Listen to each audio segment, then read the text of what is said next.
Today we'll discuss about the types of arrays in C. There are two types of arrays based on the dimensions. One is one-dimensional array and another one is multi-dimensional array. In this video, we'll talk about one-dimensional array and two-dimensional array. So one-dimensional array means it has only one dimension, which we have discussed in the previous video, and the syntax is you will be giving the array name, then its size in your square bracket. So this program, you have the syntax given. Here you will be giving int array and in square bracket you will be giving 5. So this is the syntax which we use for your one-dimensional array. And next is array of characters, strings. In one-dimensional array you can also store your string or characters, but it has to be terminated by a null character. So that is the only condition. For example, this is the syntax.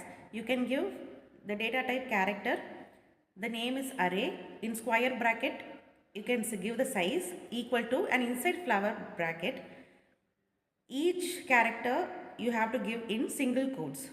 Okay, so that is the syntax, and by the end you have to terminate by a null character.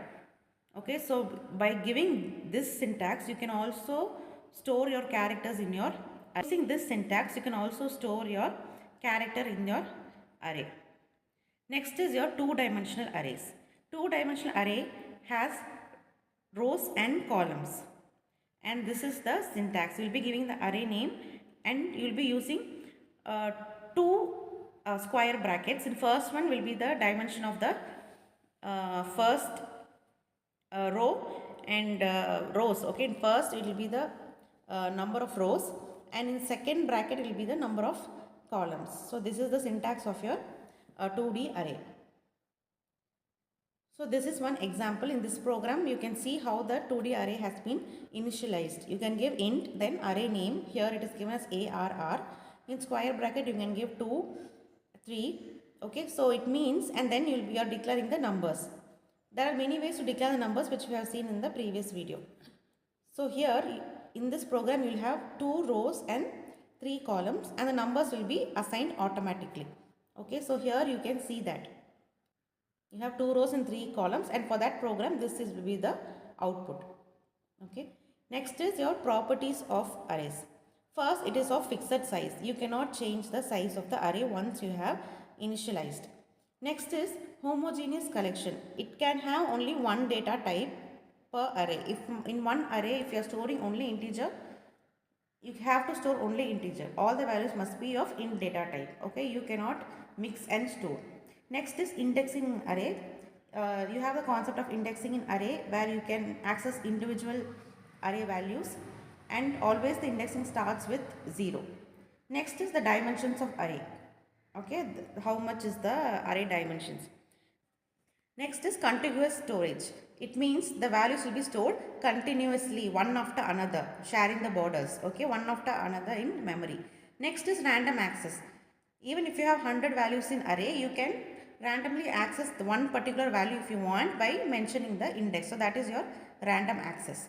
Next property is no index out of bounds checking. Okay, so you will be using index values, and if it goes out of bounds there is no checking.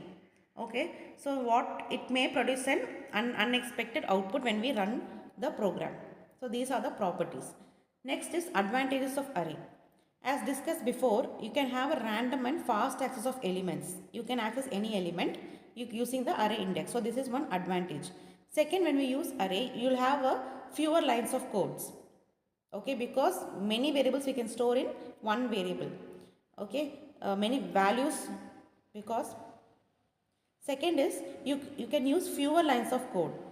Okay, because many values will be stored in single variable. Okay, so that is the second advantage. Next is the traversal through the array becomes very easy because you can use a for loop, and with for loop you can traverse. Traverse means accessing every value in the array. So that is possible. Okay, so traversal through the array becomes easy when is also easy when you use your loop. Next is sorting. Sorting also becomes easier as we have fewer lines of code. So these are the advantages of array in C. And last we'll see the disadvantages. Disadvantages, the size is fixed. Okay, once you have declared, we cannot change the size. Okay, So it is fixed, and in C, arrays are static in nature. Okay. And the second disadvantage is insert and deletion. If you want to insert an element or delete an element, the process becomes tedious. Okay, because other elements have to be rearranged. Okay, after insertion or deletion. So these two are the disadvantages when it comes to arrays in C.